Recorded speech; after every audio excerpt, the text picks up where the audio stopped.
Hello. Oh, you're not Anglican. Anglicans would never say hello back.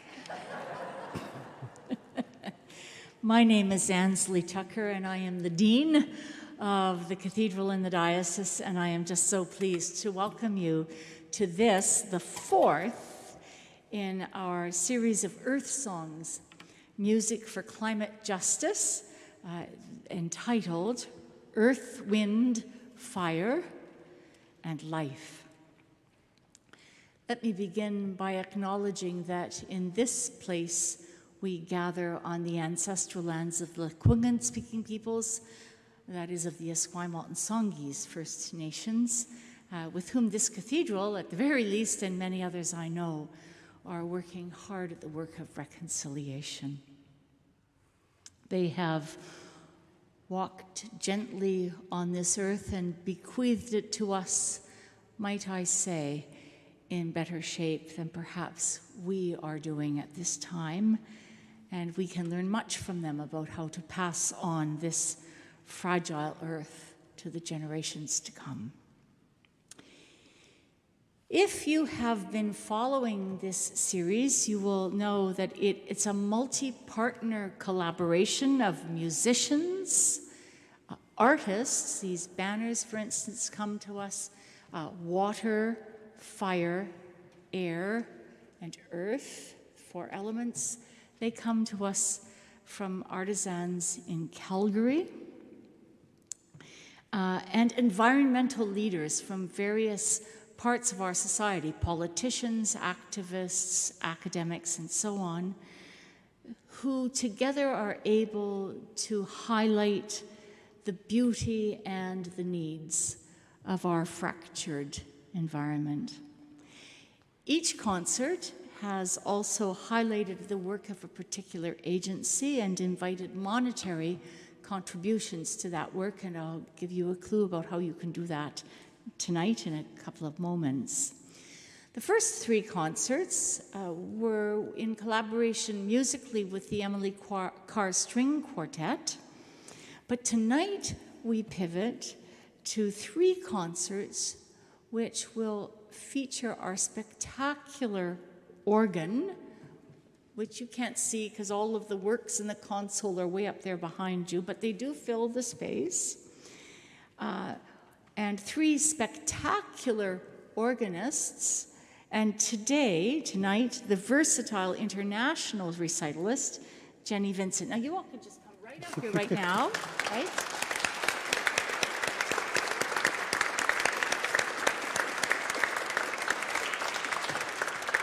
Because she's about to disappear and she has to climb 71 steps or something up to the organ loft. So let's just let her get up there and catch her breath.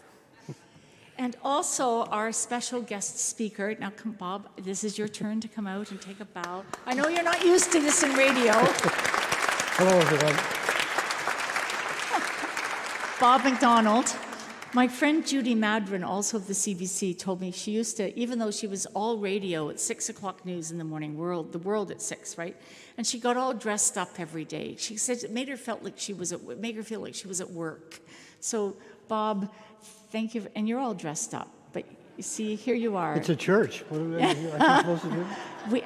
We don't do that anymore. You're dressed up. Not really. Bob, of course, is known to us as the longtime host of CBC Radio's Quirks and Quarks. Yay!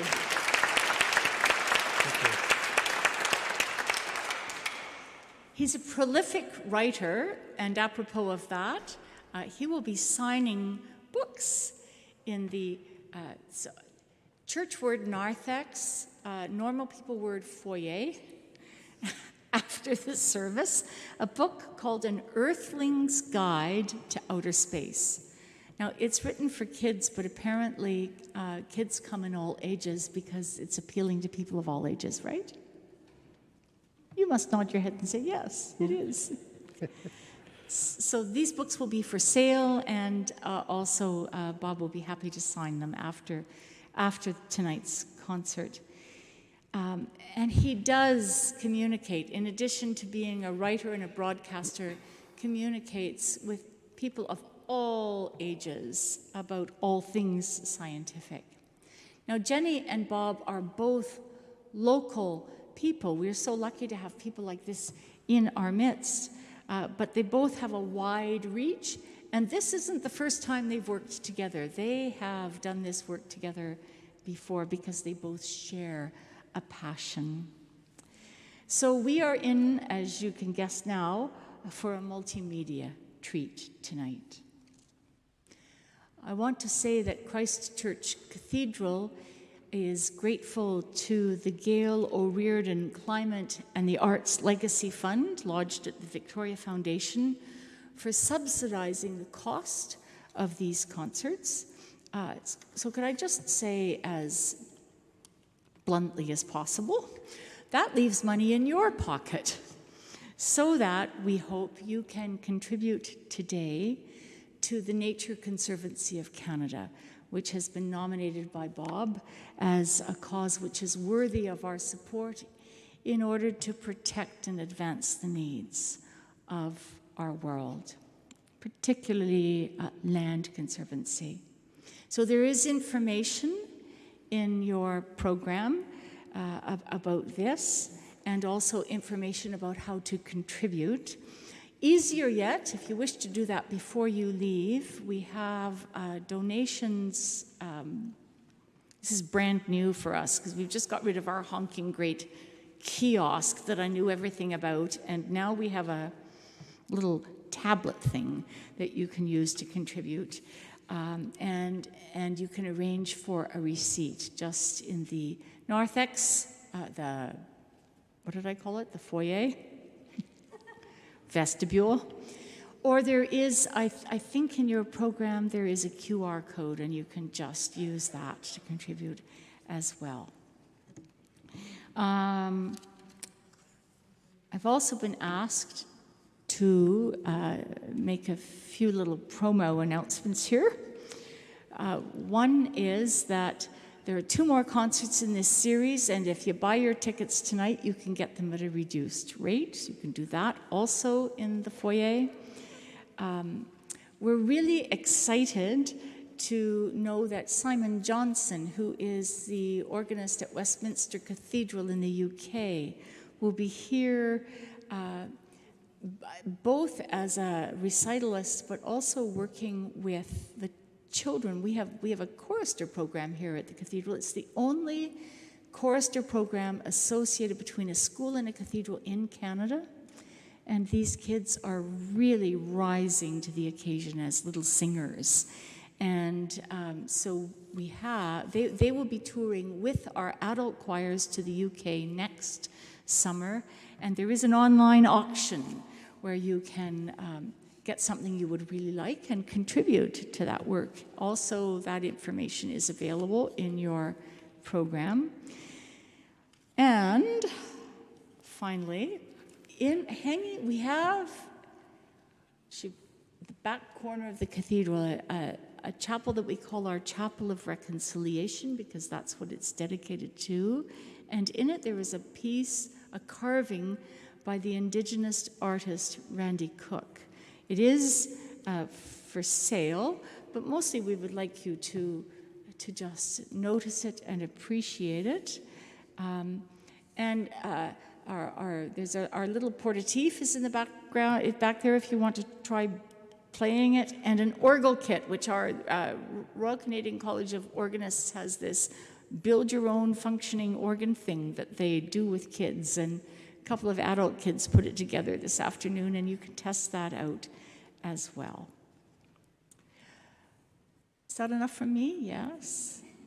Yes, heads are nodding. They don't do that for sermons because they wouldn't dare. Also, I never ask. And so, without further ado, my friends, over to Jenny and Bob. Welcome. Thank you so much, Steve. Thank you very much. Thank you. Thank you. And thank you, everyone, for coming tonight to this beautiful, beautiful space. I'm just stunned by this wonderful place. You notice how high the ceiling is, and they build these places for sound. They build them so that sound will resonate. That curved ceiling at the top acts like a parabolic reflector, so the sound goes up, it's bounced back down again, and there's an echo in here. It's about I timed it this afternoon. It's about a 3-second decay. Listen for the echo. Isn't that amazing? Isn't that amazing? So this is why you sing in a church, is because they're built for that. And it reminds me of a church that was a monastery up in the mountains of Europe. And it was, there were a bunch of monks that lived there. And they lived with a vow of silence. They couldn't speak all day. There was only 2 times a day that they could speak, and they had to do it by chanting. And the first time was when the sun rose. And they all got together in a chapel like this, and the head abbot would stand up in front of them all, and he would chant, "Good morning." And they would all chant back, "Good morning." In fact, let's try that, okay? I'll chant good morning, you chant back, okay? Good morning. Good morning. Not bad. Then they had to be quiet all day. They couldn't make a sound until the sun went down. And then they got together again, and the head abbot would stand above and he would say, "Good evening." And they would all chant, no, let's try it. No, wait, okay. Good evening. Good evening. Well, one morning, they all got together. The abbot stood up. He said, "Good morning." They were better than that, but anyway. But one of them got it wrong. One of them was hungover or something, I don't know. And he chanted, "Good evening." And there was terrible tension in the room, and they were wondering, what's going to happen now? And the abbot looked over the group and he went, "Some monk chanted evening." Gotcha on that one, gotcha. We're here tonight to celebrate the music. This organ is amazing if you haven't seen it or heard it. It's the largest on Vancouver Island. There are 4,000 pipes. 4,000 pipes. The ones you see on the outside are just the largest. The largest ones are 10 meters high, more than 30 feet. You can stand inside the biggest ones. And the smallest are about the size of your little finger. There's 4,000 of them. And when Jenny plays, this is entirely a mechanical organ. It's not electronic. There are no solenoids. So when she presses a key, it actually opens a valve and air blows through those pipes. It's a real pipe organ. And the harder she presses, the louder it gets. So this is physically, for Jenny, really hard to do. So she's had to exercise, and this is going to be a real workout for her tonight. So why don't we begin with an obvious piece called Fanfare. Jenny?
So here we are, planet Earth, a little rock, not the biggest, not the smallest planet, kind of wet, covered in life, water, ice, earth, wind, fire, and life. And I like this globe because it doesn't have any political markings on it. This one is made from satellite photos, believe it or not, and it's pretty realistic. So let's find Victoria. That's Australia, India, Africa, South America, North America. We're on the West Coast. There. There you are on planet Earth. Actually, to you right now, the Earth is like this. It's under you. For the people in South Africa, it's this way. But there we are. We're not at the top, we're not in the middle, we're not at the bottom. We're about almost halfway between the equator and the top. But the Earth didn't always look like this. It used to look, many billions of years ago, something like, 5 billion years ago, the Earth looked like this. It was dust. It was dust. There was dust and gas floating between the stars. And this cloud of gas and dust was so big. It was bigger than the Earth, bigger than the sun, bigger than our whole solar system. And it had been floating in space for billions of years, and it was made of dust and gas and rocks and pebbles and boulders, gold, stuff that had come from stars that had died billions of years ago and blown themselves to bits and scattered the remains across the galaxy. And over time, this big cloud started to condense in on itself through its own gravity, and as it condensed, it got smaller and it began to rotate, and it flattened out into a disk. And most of the stuff went into the center. And all this gas gathered there, and as it got in, it got squeezed hotter and hotter by gravity until eventually it got so hot, poof, the sun was born. And when the sun had so much gas that came into the center, it's still burning today, 4.5 billion years later. But not everything went into the middle. There was stuff left over, still drifting around in this cloud. And some of the pieces that were, a little bigger than some of the others, they would run into each other. And when they did, sometimes, one piece would hit another. They just collide and make more dust and dirt. But once in a while, pieces would come together and they would stick. And they were a little larger. So then they would run into more pieces that would stick to it. And as they got bigger and bigger and bigger, they developed their own gravity, and they started to attract other pieces that would stick to them. And each time one of these collisions happened, it caused the surface to heat up, big explosions, and finally these things grew, 9 of them, grew into these large balls that were just getting pounded as they plowed their way through this cloud until eventually you end up with all of this stuff compressed by gravity into a sphere that ended up looking like that. That's how we got here. That's how we got here. The stuff that this planet is made of came from dead stars. So we actually came from the universe. We came from space. That's what we're made of. The iron in your blood was made in stars. The calcium in your teeth.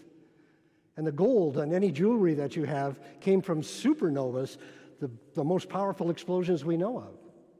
So let's celebrate the birth of the Earth with origins. Jenny?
When the Earth first became a planet, it was a very violent place because all of those impacts of stuff coming at it caused it to heat up. Plus all the radioactive materials that are on the inside released heat. And all this heat on the inside wanted to get out. And as the planet cooled, that heat came out through cracks in the surface. The Earth actually shrank a little bit at the beginning, and its crust wrinkled, sort of like my face has been doing lately, or like an old orange that dries up. You know, you get wrinkles in the surface. And those wrinkles cracked, and those are volcanoes and earthquakes and cracks in the surface of the Earth. And in the beginning, there were just thousands and thousands and thousands of earthquakes going off. And at the time, those earthquakes were spewing out gas, and they were spewing out water. And that water vapor rained for centuries down and filled our oceans. Plus, we got water from space, because stuff was still coming from space, and a lot of the objects that were hitting us were comets that are made of ice. So our oceans were filled from the mouths of volcanoes. And this process is still happening today, but much, much more slowly. We call it plate tectonics. The surface of the Earth is like a cracked egg. Liquid in the middle, semi-squishy halfway out, and then hard on the outside with a very thin shell. And the shell is cracked. And each piece, there's about a dozen of them, is the size of a continent. So all of North America is one piece, one plate of the Earth. South America is another one. So is Africa. So is Asia. So is the whole Pacific Ocean. And these plates are moving around. They're moving around because they're floating on the liquid that's underneath us. If you were really big, if you were a giant the size of this building, and you walked around on the Earth, the ground would actually squish under your feet because it's floating like ice on a lake at spring breakup. And these pieces run into each other. And where they separate, they drift apart. So the Atlantic Ocean was formed about 250 million years ago as North America and Asia separated. In fact, this whole theory of continental drift came about by a fellow named Alfred Wegener, who was looking at South America here and Africa over here, and he said, you know, they look like they used to be together. Well, they were. They were together at one time, and the Atlantic Ocean has opened up. And there are other places where the pieces are colliding. They're hitting against each other, and that's what's happening here in British Columbia, just off the coast. There's a huge crack in the Earth, and North America is running into the Pacific Ocean, and we're pushing the Pacific Ocean down. So we're pushing it down like that. We're riding over top of it. We are moving towards Japan at about 3 to 5 centimeters per year. That doesn't sound like much, but that's about the speed that your fingernails are growing. It's the speed of your fingernails. Now, that's not fast, but it's been going on for 250 million years, so it adds up.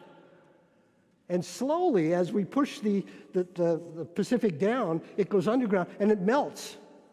And when it melts, because it's lighter stuff, it pops back up through the surface, and it makes volcanoes. So what do we get? Mount Baker, you can see it on the horizon. Mount Rainier, Mount St. Helens, Mount Shasta, Mount Hood, Crater Lake. They're all from this subduction as we run into it. So when I look at the mountains here in British Columbia, especially along the coast, what I see is the crumpled fender of North America as we crash into the floor of the Pacific Ocean. Because those mountains were shoved up from this force, this incredible force of the Earth. The Earth is alive. The Earth is alive on the inside. And if it wasn't doing this, we would not be here. Because our atmosphere is always burning off into space, and the volcanoes are replenishing it. So they're adding life. Even though we think of volcanoes and earthquakes as tragedies, and if you happen to be living beside one on the day it goes off, that's a pretty bad day. But we need them.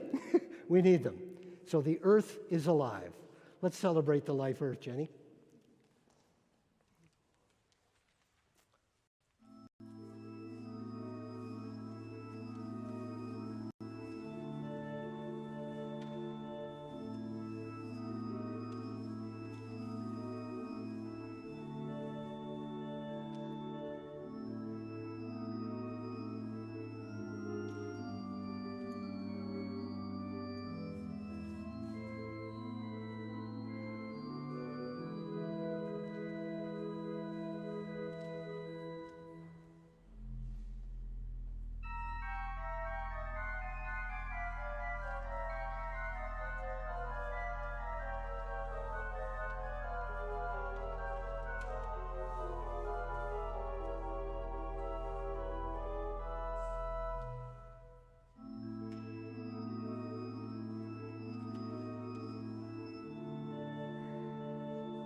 Would you like to see my imitation of a drunk walking down the street during an earthquake?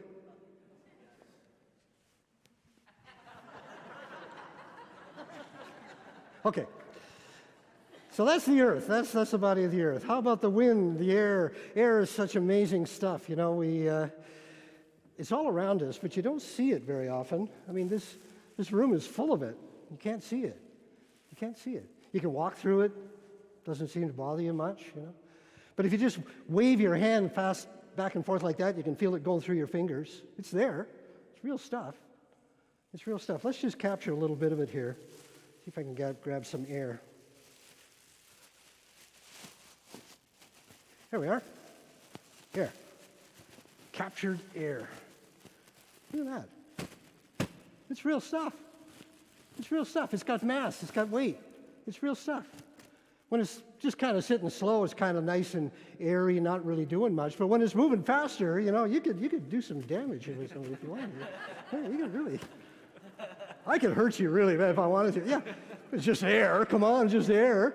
And if you imagine a bag that's as big as this room, and it's moving fast, you could knock over buildings, you could knock over trees.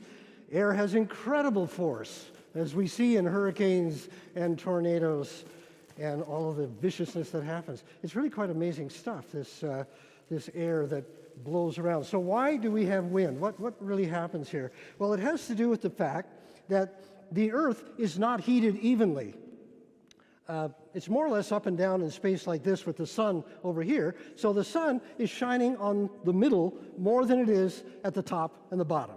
So that's why the Arctic is cold, that's why the Antarctic is cold, and the equator is warm. Well, warm and cold don't like each other. They don't get along. Warm air is light, it rises. Cold air is heavy, it sinks.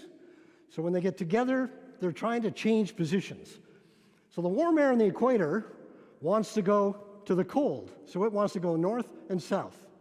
And as it does that, the cold at the top wants to come south to replace it.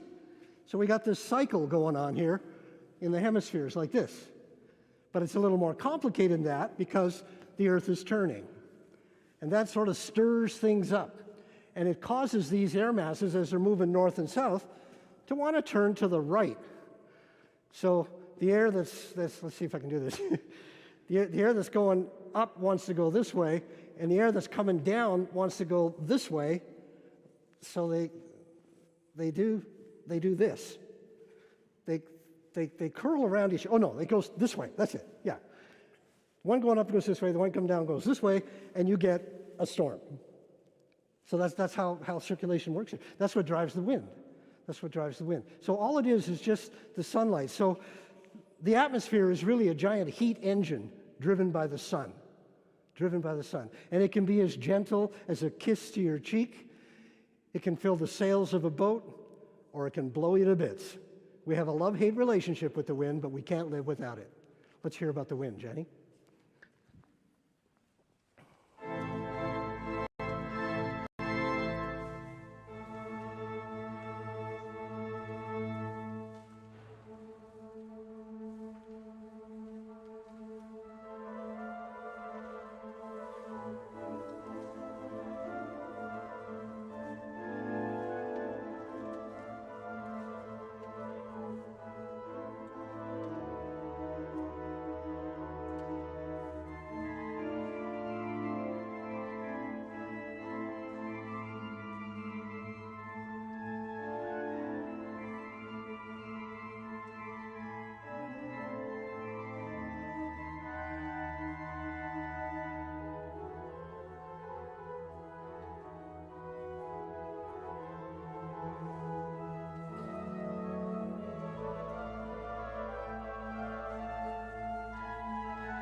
Can you see the muscles in her arms?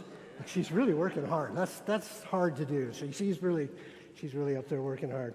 Well, we have this love-hate relationship with the air. You know, we like it when it's gentle. We don't like it when it's hard. And we get in our airplanes and we fly around in it. And we sort of assume it's always there. But you know, we don't really have very much air on this planet. And to go with this scale model of the Earth, I brought a scale model of the atmosphere to go with it. So if I add air to this globe, it looks like this. That's it. There is our atmosphere. There is our atmosphere. How do I get rid of it? It's nothing more than a thin film. A thin film on the outside. That's it. That's it. It's a very, very thin film that goes around it. You know, you can almost walk out of it. If you go mountain climbing here in BC, you go up high enough, you start breathing pretty hard because you're already running out of oxygen. You're walking out of the atmosphere. If you go to our tallest mountain, Mount Everest, and you stand on top of that, you'll die. They call it the dead zone up there, and a lot of people have died because there isn't enough oxygen. You can stand on a mountain and not have enough air to breathe. That's how thin this air is. I don't know if you were watching recently, they sent William Shatner, Captain Kirk, up into space on one of those space tourist things, and he came back in tears because he looked out the window and he saw how thin the atmosphere was, and he never realized just that all of us live within that. That's what we live within. So this air of ours is our protective blanket. Even though it's very thin, it's protecting us against radiation from space. It's got ozone in it that protects us from ultraviolet light from the sun so we don't get cooked. It's our protective blanket. And there's only one atmosphere. So what we put into it here will end up over here. There's only one atmosphere, and it's very, very, very thin. Jenny?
Okay, we've had earth, we've had wind.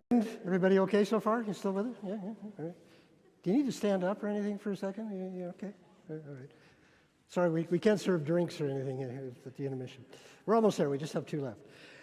Fire. I'm going to do something, since we're in a church,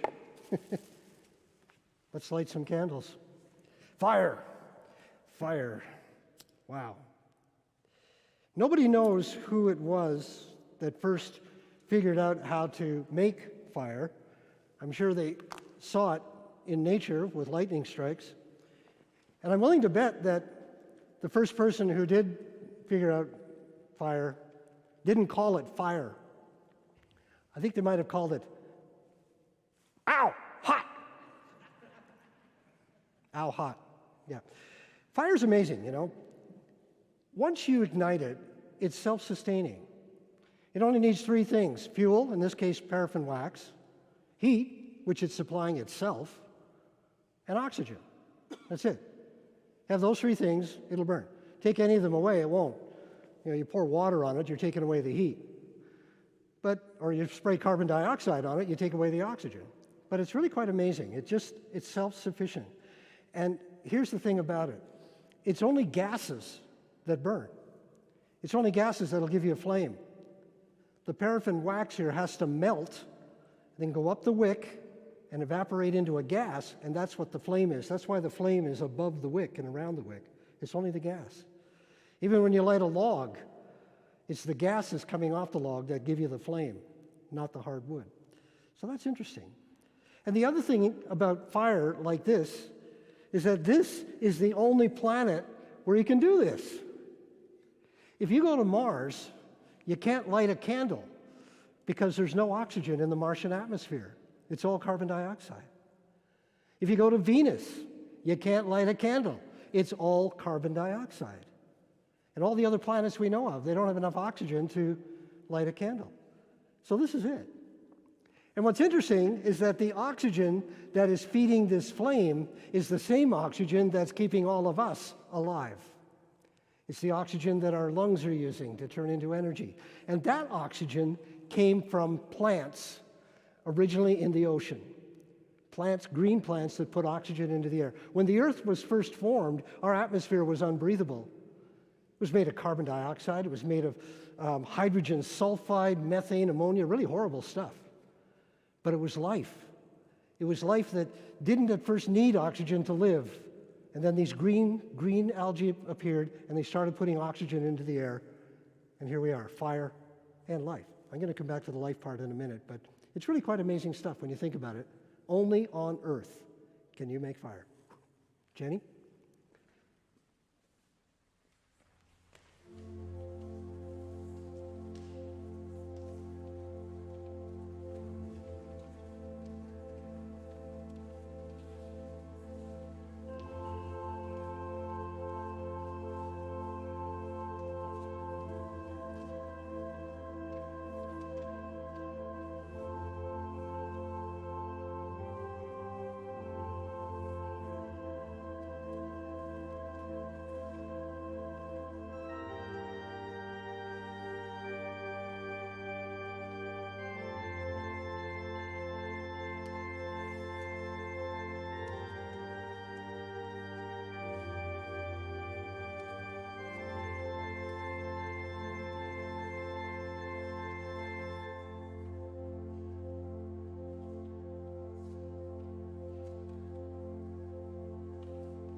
We have an interesting relationship with fire.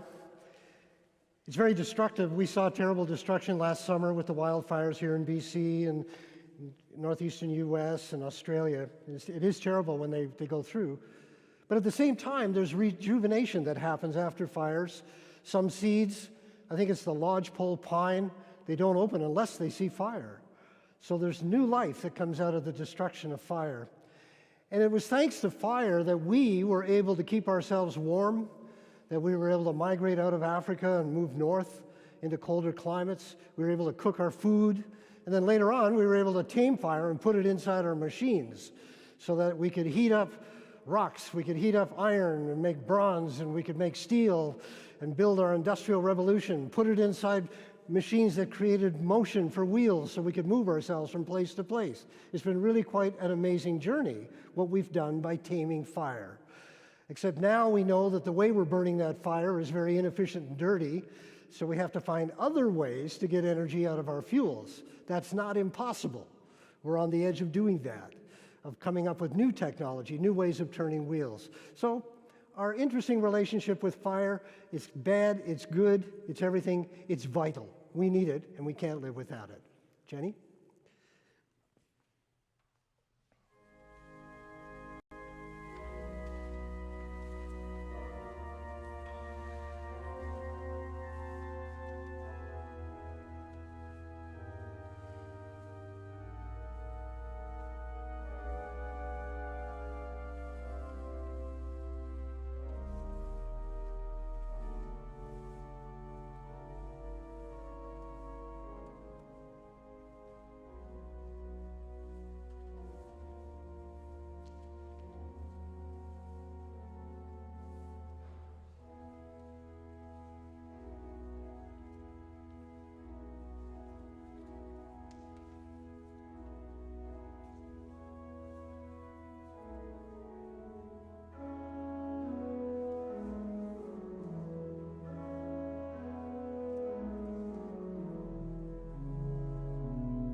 Earth, wind, fire, life.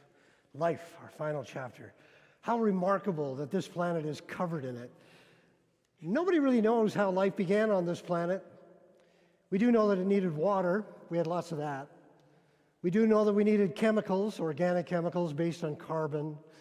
We do know that you needed molecules that could assemble themselves into long chains, molecules that could eventually duplicate themselves.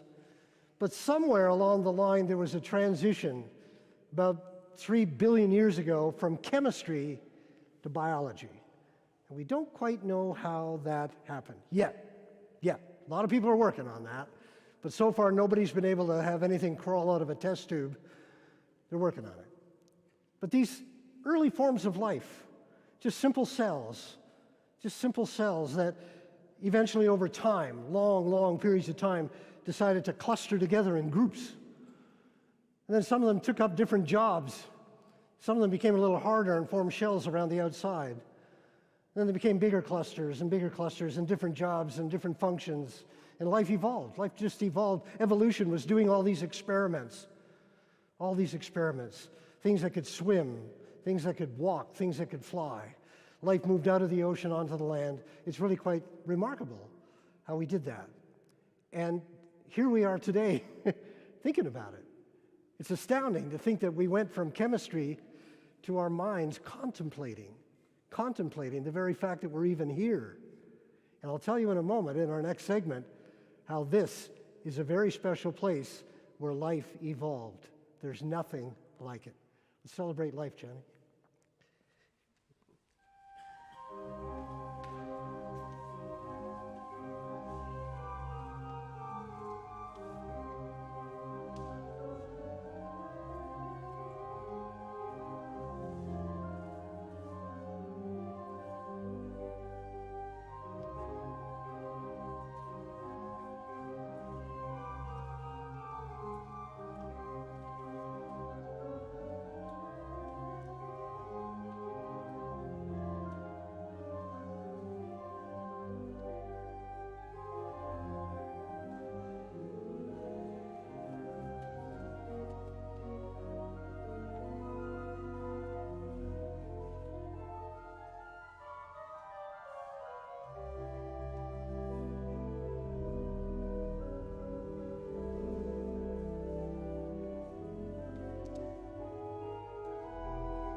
Our final piece for you tonight is looking at life in the broader context. Because one of the amazing things about life is that it exists everywhere.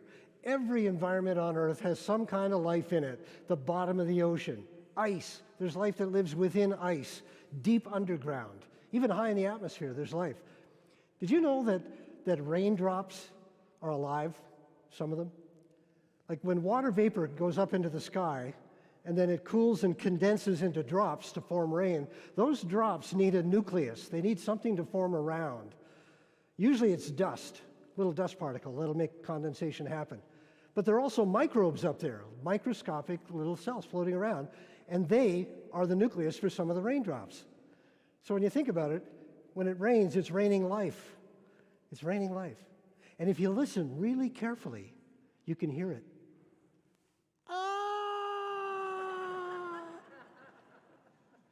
It's true, try it. So if life is everywhere on this planet, could it be on other planets? And this is a question that has been asked forever. Is there other life in the universe? And we're looking really hard. We've got robots on Mars right now that are digging around in the dirt looking for life. They haven't found any. Maybe it's underground on Mars. There are some moons going around Jupiter and Saturn that are covered in ice. And underneath the ice, there are oceans, liquid oceans. Maybe there's life in there, but we haven't dug into that ice. We have to send some Canadians out there to do some ice fishing. We haven't done that yet. And we've found planets going around other stars, but none of them are like this one. We haven't found one like this. But the odds are really good that there's other life out there. And here's something you can think about. Next time you're on a beach, maybe Qualicum Beach or somewhere where there's a lot of sand, pick up a handful of sand and look at it. And think about every grain of sand as a star like our sun. Every one of them is a sun. So the amount of sand that you can carry in your hand is a few thousand grains. And that's pretty much what we can see with our eyes when we look up at the night sky. But a few thousand stars. But there are far, far more than that out there. We live in a galaxy, Milky Way galaxy, that has several 100,000 million stars, several 100 billion stars. And if I turned all of those stars into sand, it would be more than this. It'd be about a dump truck full. About a dump truck full of sand. So it would cover this floor, just cover the floor here, maybe up to my ankles. But our galaxy is only one of hundreds of billions of other galaxies in the universe, as far as we know. So if you add up all the stars and all the galaxies and all of the universe, the amount of sand you get would cover the entire Earth. Cover the entire Earth in sand. So think about that when you're on a beach. Look at how many grains of sand there are just on a beach. And after you contemplate that, put your finger in and try to get just one little grain on the end. And look at that one grain. That's our sun. We are not even visible on that scale. We're just some little microbe going around it. Yeah, we're small. We're small. But we're thinking about it. We got big imaginations. So the numbers are huge. The numbers are so big that even at odds of 1 billion to 1 against, you still end up with hundreds of thousands of other civilizations out there. So where are they? Where are they? Why haven't we found them?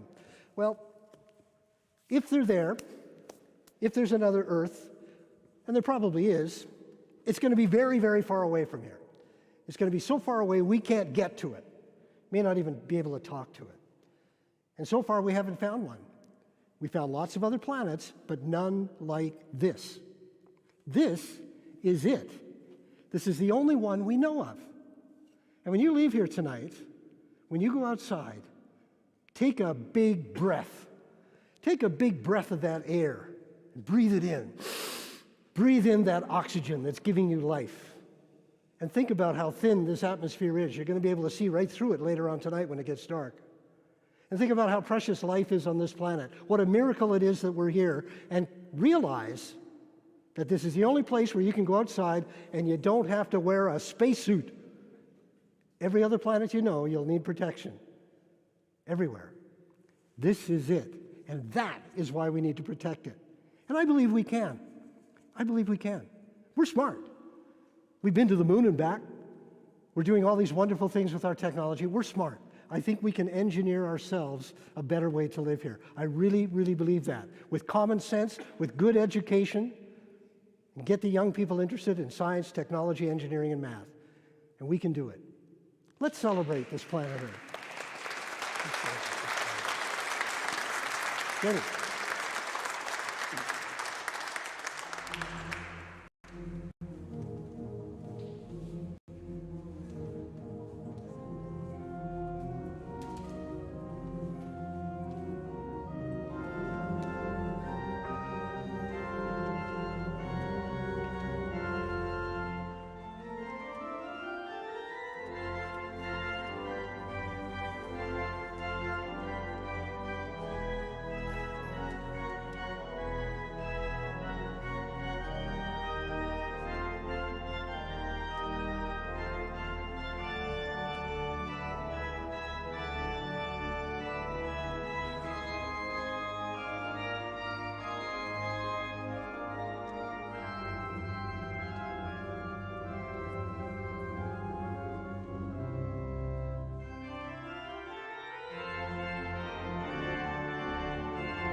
McDonald, Earth, Wind, Fire, and Life. Thank you very much for coming today. Thank you.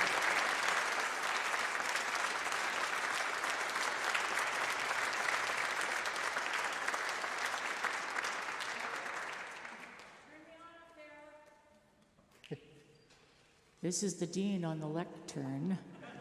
God so loved the world. That's our drill on Sunday. You have to say, this is the dean on microphone number 1, and then I have to recite some verse of scripture, which I won't do that to you. Let's just do that again. Jenny, come on out here, and we're going to turn around and see you. I think I she's noticed on you. her way. Is she on her way down? There she is.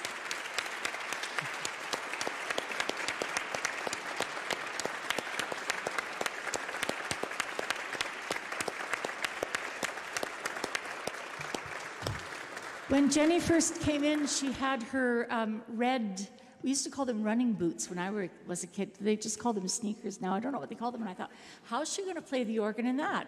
But then I looked up and you had changed to your Mary Janes, and I was much relieved that you weren't trying to play the organ in rubber. So, good for you. That was great. And Bob, fantastic. Thank you.